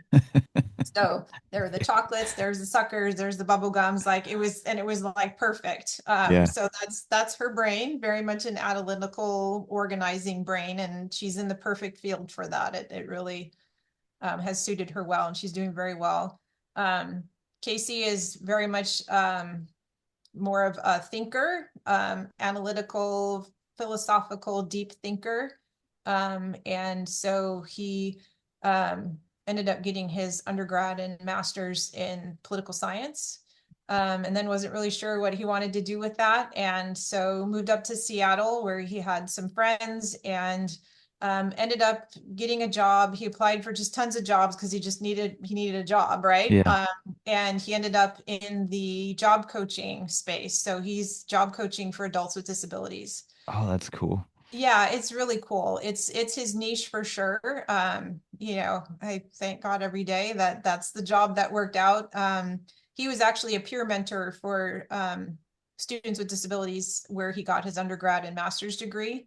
And he started an honors program for the students with disabilities there. So they get an Huh. honor cord when they graduate. There were meetings and support groups and things like that. So it's not too surprising that he's ended up in the job coaching space. Eventually, he may go to law school to be a disability advocate lawyer or just go into the advocacy space. Or he's been talking recently about maybe going into the university support services space for students with disabilities. So this is really his niche, and he's very good at mentoring, looking at a situation, seeing what supports are needed, and putting those into place. So it's cool to see them find their place. Yeah. What does it feel like to, it sounds like it sounds like he's following almost your path in a way. Not your exact path, but with the special needs type of things. Like there's seems to be I think, similarities that you both are looking at big picture. How do I help these people in this situations? yeah. And I Yeah. think for him, for him, it's about, okay, I had this experience Mhm. as a student with disabilities, and we really struggled with his school district to get his accommodations in place because they saw this highly gifted verbal kid and they're like, he doesn't, what do you mean? Yeah. He doesn't need anything. Where he did. So it was actually very difficult. It was a very difficult time in middle school and high school. We ended up actually moving him and Hannah to a private school for their senior year because things got so difficult at the public school for him. It just was not a healthy mental health environment for him to Yeah. constantly be battling with his teachers about implementing these very basic accommodations where he just needed to be able to use a laptop in class. Um, so I think that, and then just seeing how supportive disability services was for him in college and his master's degree and how important that was to his success. He wants to ensure that those kinds of things are in place, and having walked that walk, he has a lot of cachet with the people he mentors and so on because he's been through that himself. So he feels Yeah. like he can really give back to that community. Yeah. It sounds like, I mean, that's a lot of purpose, right? Like, Yeah, yeah. absolutely. I mean, if, yeah, he's fighting that battle that he experiences. Hmm. I'm happy he's in that space. That's the I type of am person too. you want in there for sure. Hmm. Um, And he really enjoys it. He gets a lot of, pleasure out of helping helping folks. So he's in working environments and helping adults with disabilities really figure out how to navigate that space, but yeah. also helping the people who work with that individual Okay. navigate that experience. So managers and staff and things like that, like it's not okay to talk to them that way. It's, these are the things they can do. Let's not focus on the things they can't do, those kinds of things. So and that, I think that aspect of it has, um, been an eye opener, Yeah, but he's navigated it really well. that's pretty cool. Mhm. It's fun seeing you light up talking about your kids. It's Yeah, kind of fun. they're pretty amazing. Yeah. I'm Um, proud of them. We're very proud of both of them. Because both of them were diagnosed with sensory integration dysfunction as toddlers, and so they over processed some senses and under processed others, and so and we knew very little about that at the time. This is back in the late 90s, and we know a lot more about those kinds of issues now than we did back then. And there just weren't a lot of supports in place. Like now you can even go to sensory friendly movie screenings where they actually turn the music down. There's, oh, the normalization of wearing headphones in public. And those kinds of things would have been super helpful when they were toddlers and really struggling with processing all those kinds of things. So we're both very proud of them for navigating all of that and being proactive about, okay, these are the sensory situations that I struggle with. Here's the strategies I'm going to put in place. I'm not just going to be reactive or unhappy or whatever. I'm going to actively work at what works for me and then be able to communicate that to the people around me so that they understand, that. And I've come to realize too, like my social battery wears out yeah, after yeah, a period of time because I have a little bit of social anxiety myself. And so it's been wonderful for me over the course of my life to see mental health and strategies that people put into place and awareness become more normalized. And it's yeah, okay to say to somebody, my social battery's low. I need to go, have some downtime or whatever. And people understand that and it's okay. That wouldn't have been the case when I was their age. yeah, It was always frowned upon and, oh, you're crazy. yeah. It was either you're Cra- normal or you're crazy. There was no in between. And so I'm very encouraged that there's so many more conversations about mental health and the things that people struggle with and how we can be a community. yeah, there's a lot more curiosity now. Like, tell me more about what you're going through instead of like just immediately push them off. Like, yeah, Right. we're outcast and I keep coming back to this, but then like if you don't have that tribe or that community, or you feel so secluded, and then that's where Yeah, it just gets isolated, worse. and And you feel odd and like, what's wrong with me and things like that. But if you yeah, have an understanding that, there are other people who are experiencing life the way that you do, and there are a lot of different strategies. Because again, it's just like cues for pole vault. There's yeah, not everything works for everybody in their mental health journey. So it's nice to have a lot of different yeah. opportunities. And I don't know how many people I've told about your box breathing and the wristbands, and I like your appreciate box that. breathing has helped a lot of people that I'm familiar with anxiety, just to have something physical that you can do when you're starting to feel that panic attack coming on, I think is just so important. So having that kind of information out there and strategies, I think is really important. Yeah, that's what's hard. That's been kind of my difficulty. What you just said, though, is there's so many. It's like what ones are the biggest impact that you can give, and it always Mm-hmm. seems to come back to the grounding, like getting into Mm-hmm. your body, and the breathing does that almost every time. But yeah, feeling sensations or focusing on a sensation will just it helps. Kind of what you're talking about with pole vault earlier. It helps you just shine that flashlight or stay focused, because if you're anywhere else, like it just doesn't Yeah, work. It just doesn't exactly. work. Yeah. Well, like I always like since I was a little girl, I struggled with falling asleep at night because I would just go to those anxious places and start worrying and whatever. And then you have kids, and then like all the worries are just a bit bigger. Yeah. And the world seems a bit scarier at times. And so I just heard the strategy. Um, it was on a TikTok or something. I don't remember, but the psychologist was like, well, you need to short circuit your brain because it's just going into this cycle of unhealthy, and you're just going to sit there worrying, and it's going to move from one thing to the next. So start just picturing random things in your head. And he recommended like furniture in your house. So I start with, and I have to do this almost every night. But I start with the kitchen table, and then the chair, and then the fridge, and sometimes that doesn't work. So then I move to the grocery store. Then I go through all the fruits and vegetables in the produce aisle. Sometimes that doesn't even work. And then I start working my way through the instruments in the orchestra. So I start with the first violins, the second violins, and normally by the time I get back to the brass section, I've fallen asleep.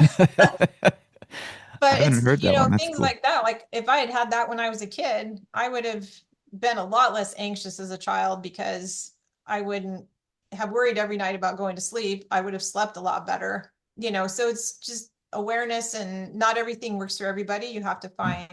find the things that work for you. Yeah, and it's hard to get people to try them sometimes. I've found Hmm. that too. Like Well, I that sounds stupid, right? Like I'm just going to think about furniture. it Like, sounds are you stupid. kidding me? Yeah. But it It really, for me, it works really well. yeah, the box breathing thing too. Like Hmm. yeah, I used to try and force people through doors, right? I'm like, I know this works. Go through this door, and I've come to just learn I'm a door opener. Like I'll keep opening as many doors as I can, but it's up to you to decide to go through them. And what's unfortunate is most people decide to walk through them when things are really bad, and so you see They people wait too long. they wait too long, or they're hurt, or they're struggling, and it's hard for me to see people struggle. But Hmm. and then sometimes I get excited about it though, because I'm like, oh, this is where they'll finally walk through the door, and then this is where things will start getting better, and that's hard. They talk, I mean, it's the same when people talk about hitting rock bottom. Like sometimes you just have to get to a place that's more uncomfortable than the change is going to be uncomfortable, right? And so then they Well, and decide they to have to want try, the help, want it. and to Yeah. want to put the effort in. You can go to therapy, but if you're not being genuine with the therapist or taking the suggestions that they have and putting them into practice, then it's just talking at somebody. It's not really going to help you. Yeah, exactly. Okay. Can I just do two more questions, and I promise Yeah, I'll get you out of here? no, no worries. This is All right. fun. I'll pick two more of them. So, If you got more, that's fine. Like are you honestly. sure? Okay. Yeah. I won't keep you past three our time or whatever, but Okay. so I have this. I wrote it down like this. But life kind of kicks you in the dick sometimes, like it's just like it's hard, right? Hmm. And the hardest part I feel like is that you get this wisdom through living it, but you can't use the wisdom until you've been through it? So Yeah, what, yeah. yeah, it's a strange paradox in ways. But like what wisdom do you feel like you have now? I'm gonna just lump it into like as a parent. Do you wish you could bring back and give it to your younger parent self? Do you have any of those? Yeah, I think give yourself some grace, you know, because you're going to make mistakes with your kids. Like there's just, you know, you're going to say something you should have said, you missed an opportunity, whatever. Like you're just going to make mistakes as a parent. And so you just have to be accepting of that. And like I said, give yourself some grace. Accept help when it's offered because not everybody has help available. And so if you do, you know, if you have an opportunity, if someone's like, hey, you know, we'll come in and babysit for you for a couple hours so that you and your wife can go out to dinner. Take it, you know, Yeah. like because focusing on your relationship with your partner, your parent, your co-parenting, whatever, is just as important as being there for your kids. Because if you Yeah. don't have a good, happy relationship with your partner, then that's going to translate into, you know, how you interact with your kids. So take those opportunities to, you know, do self-care and relationship care as well. And I think just utilizing resources that are available and seeking out. And if something doesn't feel right, trust your gut. Like we knew our kids were struggling when they were little. You know, we could tell they were uncomfortable.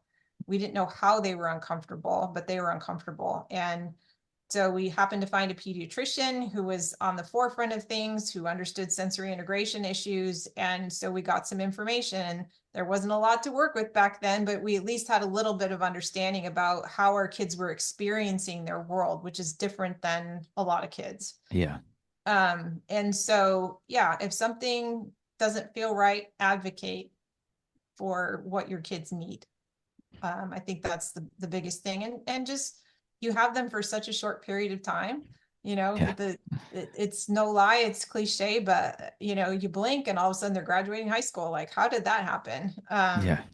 And so just to make the most of every opportunity to go for a walk in the park, go to the playground, you know, do family vacations, just spend as much quality time, you know, read to them every night. Like those are cherished times that my kids had with my husband is reading together every night. Yeah.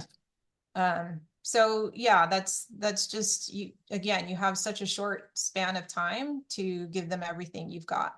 Yeah. It's interesting. It is cliche, you know, like it goes so fast, right? Mhm. And I have this I actually talked to Carrie about this, my wife. I think it was yesterday or the day before, but it's like if you look back and I don't know how to say this.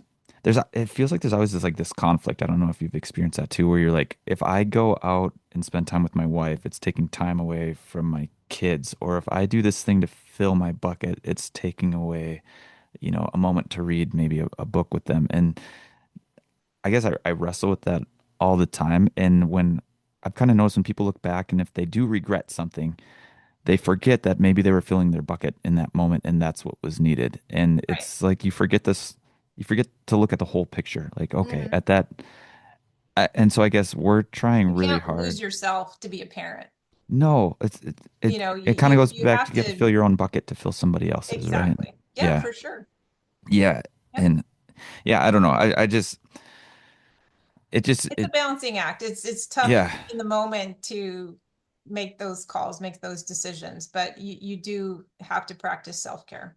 Yeah, I think I'm just trying to say like if there's anybody listening, I'm a young parent, like I don't have all the answers, so I'm t asking you all these tough questions, but it seems like it's okay to be uncomfortable with those and like Mhm. any growth is going to be uncomfortable and you're growing not only as a person but as a parent and you're helping these kids grow. But um Yep. if you just spent time with your kids in that moment and you weren't filling your bucket, that would be uncomfortable too. So it's almost like you have to Mhm. choose what road of It's a balance. uncomfortability. Yeah. Yeah, Yeah, it's it's a definitely balance. a Let's balance. go back to that every Mhm. time. Um, okay. Can we just do three fun ones? Yep. Okay. Do you have any movies you keep going back to all the time? Like what's your favorite movies? Princess Bride. Princess Bride? Is it really? Yeah, I love that movie. Absolutely love it. There's just so many catchy lines in it, and it's so creative. Like it's so different than anything else. And so I love the actors who are in that movie. Like they're all still friends, the ones that are still living, and Yeah. any interviews you see, they just cherish that experience, I guess. And so you can see the joy in the production. Like it's not faked. I saw an interview with Mandy Patinkin and he's like, that's the best I've ever done. And it's the Yeah. best I'll ever do, you know? And so, and it just always brings a smile to my face. So yeah, that's my all-time favorite. Yeah. Like, how do you watch it every year or more than Just that, do you about think? every year. Yeah, I watch Yeah. White Christmas about once a year. You know, there's a couple go-tos that I'll watch every year. Do you have a movie that's like one to, if you ever feel like you want to cry or something, like this is the one I have to I watch? don't watch movies to cry. No? You know, No. life is too dramatic. And so if I watch movies, they're fun movies. They're like action movies like Star Wars and things like that, Yeah. or they're happy movies. I do not watch drama. Yeah, I can't do it. I was just curious.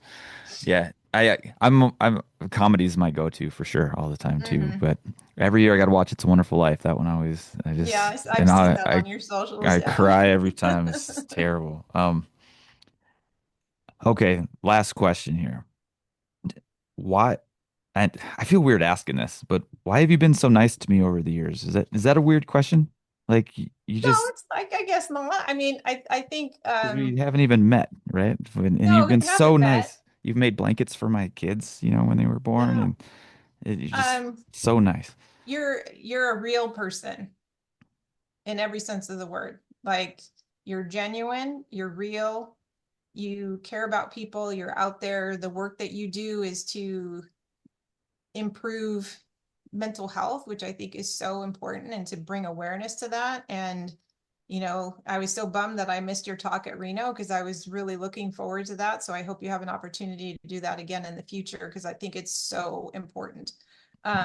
So I just see you as a genuine, loving, caring human being who's truly doing stuff out there to make the world a better place. And when I find people like that, I want to stay connected and I want to support them and benefit from Yeah. the positivity and the work that you're doing and so on. So that's why. I would I wanted you to know I wasn't fishing for compliments No, I know. and compliments make me feel uncomfortable. I just want you to know that too. So They make I'm me feel sitting here. uncomfortable as Okay. well. So I'm right there Okay. with you. I'm like and I'm still trying to wrestle where that comes from, but I know that's somewhere in my past. But um I get do you do that for a lot of people? I love the fact that you essentially what you're saying is you just threw gas on somebody's fire that you like, right? Someone that you see is just helping the world.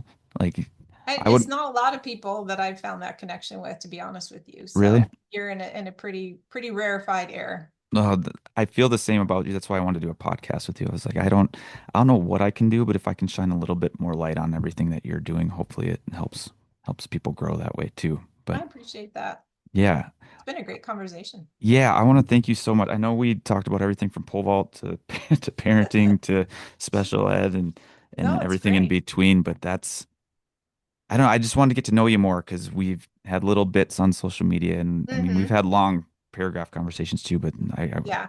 No, I this has don't. been fantastic. It's been a lot of fun. And Yeah, it's been, is it I is was honored that you asked.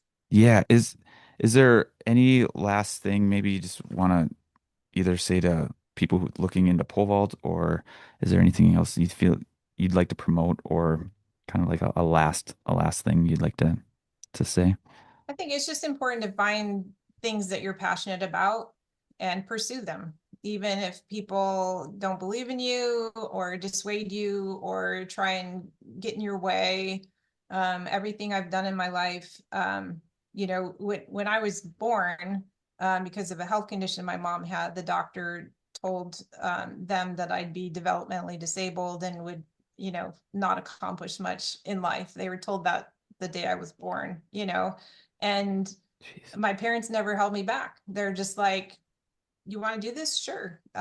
You know, we're going to support you in every way that we can. And there have been, you know, as you can tell, a lot of different things that I've pursued in my life. And I've had the right support systems in place. I married a fabulous guy. You know, we've been married 35 years and, it's an amazing partnership and supportive, and we've been through a lot. So if you're passionate about something, find a way to pursue it. Find the people who will support you in the kinds of things that you want to do, and who will be your champion. You really need to find people who will be your champion. That's beautifully said.